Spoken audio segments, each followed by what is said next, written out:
Je me nomme Alain Super Ekosa. Super, c'est un nom de famille. Alain, c'est le prénom. Je suis un artiste plasticien contemporain. C'est-à-dire, je suis à la fois peintre et sculpteur. Hormis cela, je suis encore un concepteur de vêtements, des modèles de vêtements. Et donc, je suis, bref, dans la diversité en ce qui concerne le domaine de l'art. J'ai fini à l'Académie des Beaux-Arts de Kinshasa, ici, d'abord en peinture, et puis je suis allé continuer le deuxième cycle en sculpture, avant d'entamer ce qu'on appelle le design du milieu, que j'ai eu l'occasion, l'opportunité d'étudier à Belgorod, en Russie.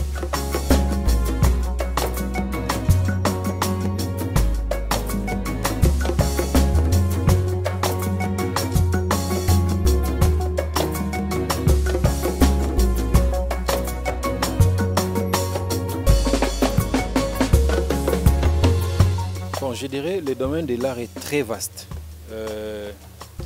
L'art plastique, en fait, on a essayé un peu de répartir différentes disciplines de l'art. Et dans ce sens-là, il y a ce qu'on appelle l'art plastique, ce que je fais. D'ailleurs, je me focalise à ça parce que c'est ce que j'ai quand même eu l'occasion de pouvoir exercer comme domaine. Donc, l'art plastique englobe en fait la sculpture, la peinture, le métal battu. Il y a la céramique. Je ne sais pas si j'ai encore oublié. Mais déjà, cette catégorie-là, c'est que dans cette catégorie-là, on parle de l'art plastique sans pour autant faire allusion à ce qu'on appelle le graphisme. Donc, il y a une différence entre l'art plastique et puis l'art graphique. Donc, l'art graphique, c'est plus tout ce qui est numérique. Mais l'art plastique, c'est, disons, le volume, la forme et tout ce qui va avec.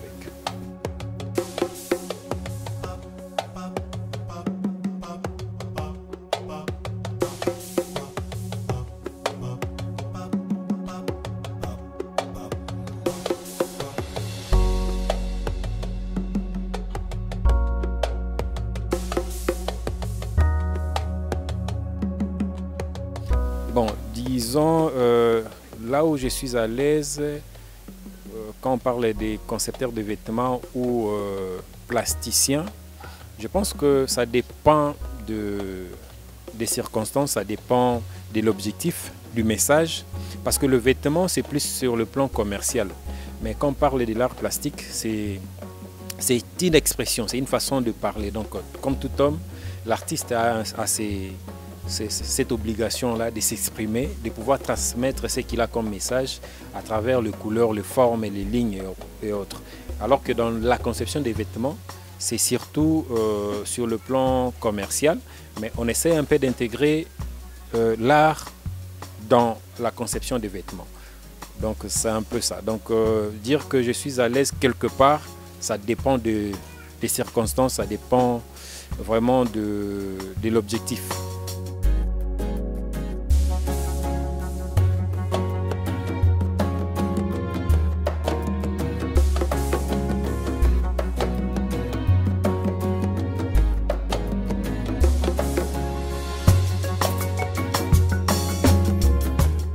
Bon, par rapport à la peinture, je dirais que tout artiste a toujours ce devoir-là de pouvoir communiquer, transmettre ce qu'il a comme message, parce que nous vivons, nous nous exprimons par rapport aux faits, aux différents faits de la société. Et vous savez qu'aujourd'hui, avec la guerre que nous avons avec nos voisins, nous, en tant qu'artistes, nous avons ces devoirs-là comme musiciens et autres, de pouvoir donner un message fort au monde pour dire que on en a marre de pouvoir voir des cadavres chaque fois. Moi-même, personnellement, j'ai été à Goma, j'ai été à Bukavu à 2 reprises et j'ai connu cette réalité-là par rapport à la situation actuelle. Et il y a beaucoup de messages à donner par rapport à ça parce que voyant comment les gens souffrent dans l'est du pays, ça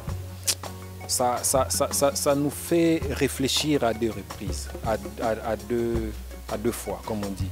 Donc, je dirais, on a cette obligation-là de pouvoir vraiment transmettre au monde à travers nos toiles, à travers nos lignes, nos couleurs, tout ça.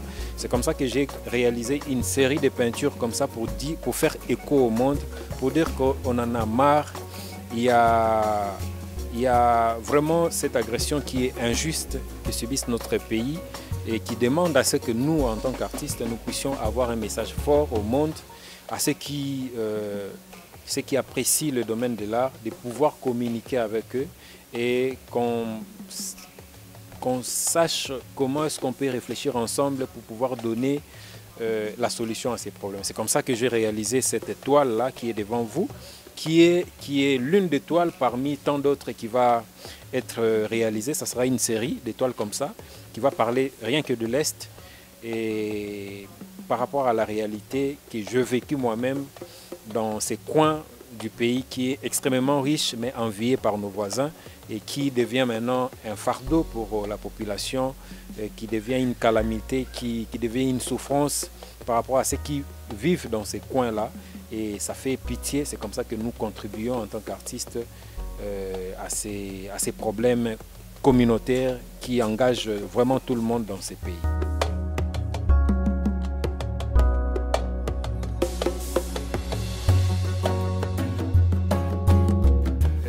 Pour illustrer ce que je venais de dire là, vous voyez cette toile-là qui représente au fait la communauté internationale. Il y a l'image du président Macron, mais qui symbolise au fait l'entièreté, donc l'ensemble des Occidentaux qui appuient nos voisins africains, noirs comme nous. Nous sommes frères, mais il y a cette influence-là que bénéficie la communauté internationale. Ce n'est pas le pays qui finance cette guerre injuste. Et jusqu'à aujourd'hui, nous subissons 30 ans déjà de cette agression sans solution. Et nous sommes déjà à 9 millions de morts, plus de 9 millions de morts. Je dis bien 9 millions de morts, pour dire que c'est tout un pays qui est parti. Donc ce sont des ingénieurs, ce sont des artistes, ce sont des politiciens qui meurent, disons des politiciens ou des ingénieurs en devenir qui meurent par rapport à cette guerre-là. Et c'est comme ça que j'ai essayé de symboliser les génocides, qui est plus que le génocide. Alors qu'on parle aujourd'hui des génocides du Rwanda, mais au Congo, c'est comme si les gens cherchent à boucher l'oreille pour n'entendre pas ce que subissent la population. Et voilà, c'est comme ça que j'ai essayé un peu de symboliser cette croix-là qui devient en fait la pensée de la population congolaise, qui souhaite à ce que ces gens-là soient mis dans cet état-là, parce que ce qu'ils ont déjà fait, ce qu'on a déjà vécu dans notre pays est plus que ce qu'on pouvait attendre de n'importe quel coin du monde. Et voilà, donc il y a la population là qui essaye de lapider malgré qu'ils sont sur la croix, mais ils cherchent à tout prix à en finir avec la communauté internationale et puis nos voisins qui nous agressent. Et là, c'est réclamé Peace in DRC, donc la paix au Congo, qui est le souhait de tout le monde. Et c'est comme ça que vous voyez, il y a par-ci, par-là des squelettes humains, il y a des tombes et des chars à côté, et même les anges du ciel qui viennent ligoter Macron et Kagame, parce que, pour dire que cette guerre n'est pas appréciée, même au-delà de la vie quotidienne, même sur le plan spirituel, cette guerre est condamnable. Voilà un peu l'explication de ce que vous voyez, avec les sangs qui coulent partout. Et comme je disais auparavant, au début, là, donc il y a toute une série de toiles comme ça qui vont se suivre et qui vont essayer de donner le message au monde, sans pour autant être raciste ou, je peux dire, jugé à travers ce que nous vivons. Donc voilà un peu le message qui est donné sur la toile.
projets. D'abord, je souhaite avoir une exposition, donc en cherchant toujours de l'espace pour pouvoir exposer toutes ces toiles-là, organiser une série de conférences, d'échanges, pourquoi pas avec des diplomates, pour réfléchir ensemble, parce que vous savez, l'artiste n'est pas épargné de porteurs des solutions dans un conflit, parce que nous aussi, comme les musiciens, nous avons ces devoirs-là de pouvoir aussi comprendre la situation et apporter notre part par rapport à cette réalité-là. Donc c'est ça mon souci, exposer ces toiles d'abord, et puis nous avons encore des projets. Le deuxième projet, c'est un projet qui interpelle au fait la race africaine, parce que nous avons un collectif des artistes qui aujourd'hui ont compris que l'Africain peut quand même faire progresser, évoluer son pays sans pour autant tenir compte de l'influence étrangère. C'est comme ça que nous avons réuni, nous avons créé ces collectifs d'artistes et nous sommes accompagnés par ces panafricains qui, chaque fois, nous demandent aussi de pouvoir se prendre en charge et nous allons élever avec nos efforts toutes ces grandes personnalités qui se sont sacrifiées pour le développement de ces pays, que ce soit sur le plan spirituel ou sur le plan religieux. Nous donnons l'exemple de Kimbangu, qui sur le plan religieux a beaucoup d'influence, qui a laissé un message fort, et aussi sur le plan politique. Et nous avons Kipanvita par exemple, et une série de personnalités, que ce soit spirituelles ou politiques, qui aujourd'hui semblent être négligées, je dirais, j'assume, parce que là, nous comprenons tous que ces gens-là ne sont cités que dans des discours politiques. Mais sur le plan, sur le quotidien, nous faisons un effort de les oublier. Ce que j'ai dit, nous faisons un effort de les oublier parce qu'il n'y a pas des accents, il n'y a pas de message qui est transmis à la population pour dire que non, voilà, il y a une série de grandes personnalités, des influents qui ont contribué non seulement à la démocratie de notre pays, mais aussi au développement sur le plan spirituel ou religieux. Et ces gens-là doivent être élevés à ce niveau. Donc nous, notre collectif sera vraiment de rendre visible, de vulgariser leur message, et pourquoi pas créer de fresques, des monuments pour pouvoir redonner de la valeur à toutes ces personnalités-là. C'est vraiment notre deuxième projet qui demande beaucoup d'argent, qui demande beaucoup de moyens, qui demande beaucoup de contributions, d'assistance des gens. Et nous savons que comme notre cause est juste, nous allons toujours arriver à terme et nous allons vaincre cette négligence africaine ou congolaise vis-à-vis de nos héros. Voilà.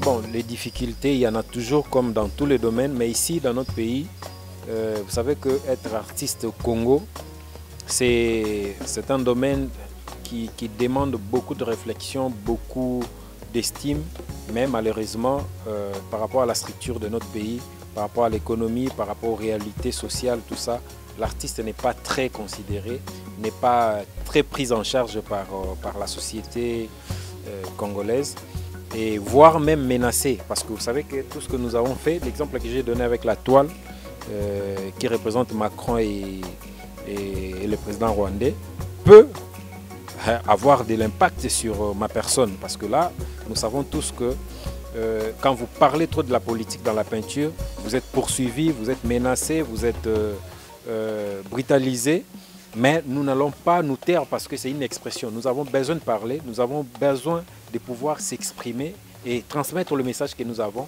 même s'il faut donner le souffle de vie, nous sommes prêts à le faire pour notre pays. Et en ce qui concerne les avantages, je dirais, il y en a aussi, il y en a plusieurs, il y en a beaucoup d'avantages parce que vous savez que ça nous permet aussi de pouvoir rencontrer de grandes personnalités du pays. Nous avons créé un événement ici parce que j'ai travaillé aussi avec Papa Wemba.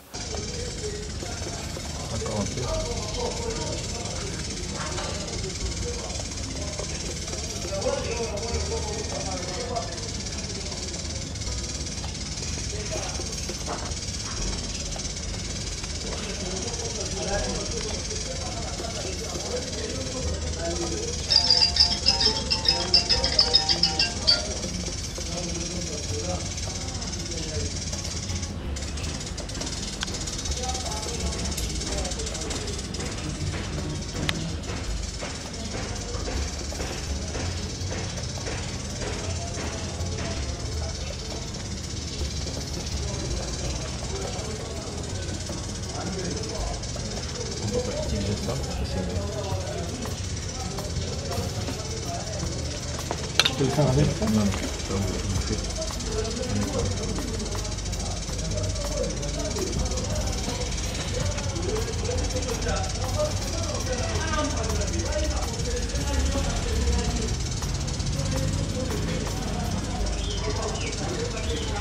Non, même si on ne va pas bien, c'est pas grave. Ouais. L'essentiel, c'est le chiffre. D'ailleurs, c'est la peinture. La peinture.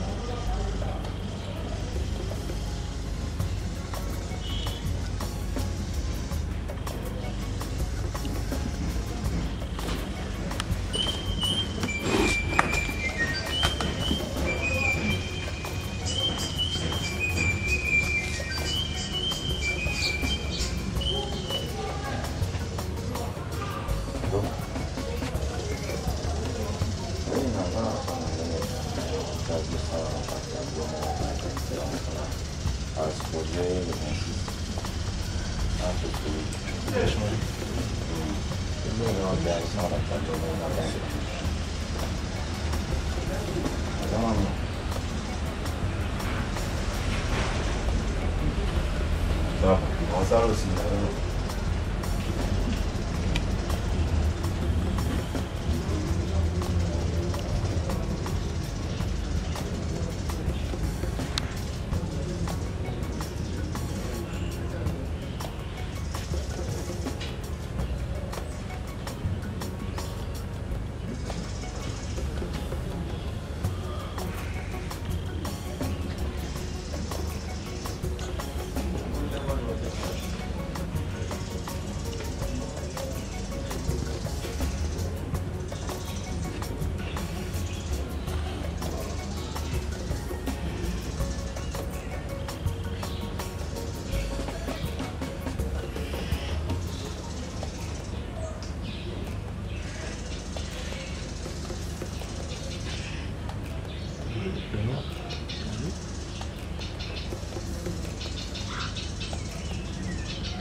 En peinture, j'étais son formateur, c'était son coach à l'époque. Nous avons exposé à l'époque au Centre Wallonie-Bruxelles à Kinshasa. C'était en 2013, je pense, en 2012. Alors là, maintenant, nous avons encore créé un projet de pouvoir assister nos compatriotes qui étaient à l'Est. C'était d'ailleurs ma raison d'être dans la délégation qui est partie à l'Est du pays. Nous avons travaillé avec des grandes personnalités et ces personnalités ont participé à la peinture pour redonner de l'espoir à la population de l'Est. C'était un grand projet et qui m'a permis vraiment d'avoir des contacts avec les politiciens, avec les diplomates, avec beaucoup de personnes. Et je dirais que ça nous permet aussi d'avoir cette visibilité. Aujourd'hui, vous êtes chez moi en train de me filmer parce que vous savez que j'ai quand même quelque chose qui vous attire vers moi. Donc, il y a vraiment pas mal d'avantages aussi dans notre domaine, mais qui demande un peu avoir un mental de fer pour pouvoir vraiment s'y mettre, parce qu'on peut travailler comme ça, avoir des avantages, mais on n'a pas de rémunération, on n'a pas de lucre. Ça rend la difficulté de pouvoir réfléchir encore plus loin. Voilà un peu ce que je pourrais dire par rapport à l'avantage et aux désavantages de notre domaine.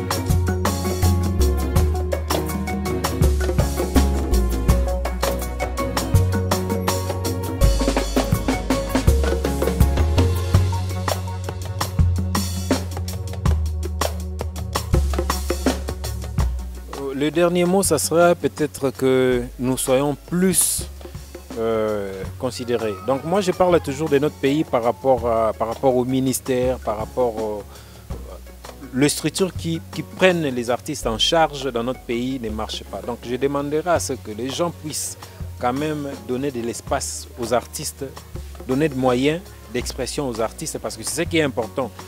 Et je pense qu'on est en train vraiment de se débattre nous-mêmes, seuls. Les artistes vivent d'une manière un peu plus miraculeuse dans notre pays, sans pour autant être assistés par différentes structures de notre pays qui sont mises en place pour pouvoir assister les artistes, mais malheureusement ça ne se fait pas. Donc le dernier mot serait de pouvoir vraiment voir le côté propulsion des artistes, ça serait important.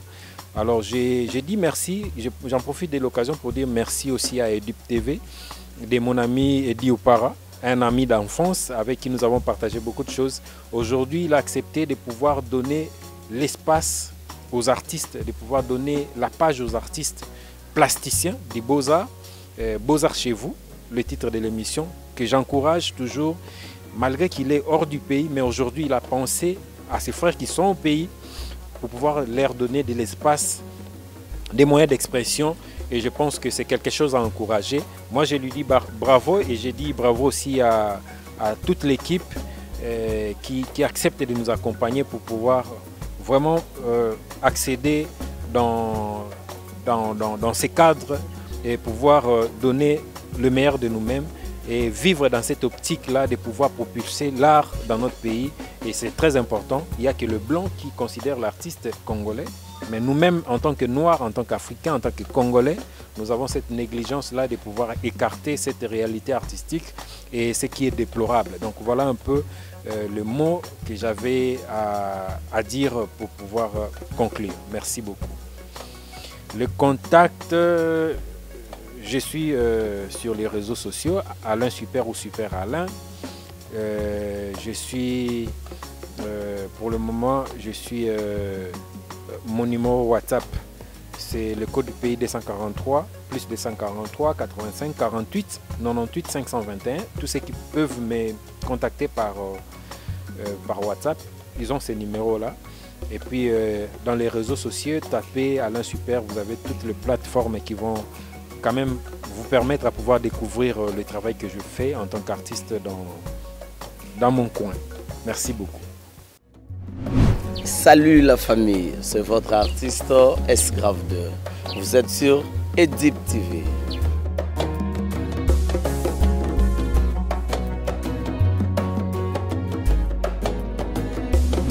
La meilleure chaîne vous offre les émissions telles que Cris de détresse.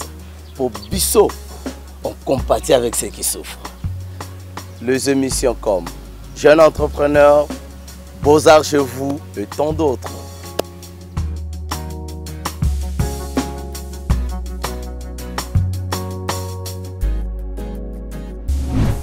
Les colonnes Yango, vous allez découvrir le meilleur du cinéma congolais. Oyongai S-Grave 2, pour vous satisfaire. Bobo Ratete, ma meilleur programme pour les canaux. Edip Télévision, abonnez-vous massivement.